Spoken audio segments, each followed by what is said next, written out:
nais umano ng liderato ng Kamara de Representantes na maisama ang Anti-Political Dynasty Bill sa State of the Nation address ni Pangulong Bongbong Marcos sa Hulyo.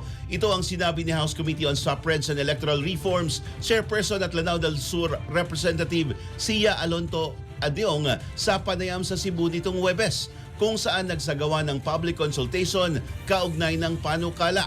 Ayon kay Adjong, ang Anti-Political Dynasty Bill ay numero 1 prioridad sa mga Legislative Executive Development Advisory Council priority measure. Sinabi ng mambabatas na minamadali ng liderato ng Kamara ang nasabing panukala na target nilang maipasa bago ang Lenten break upang maisama sa sona ng Pangulo.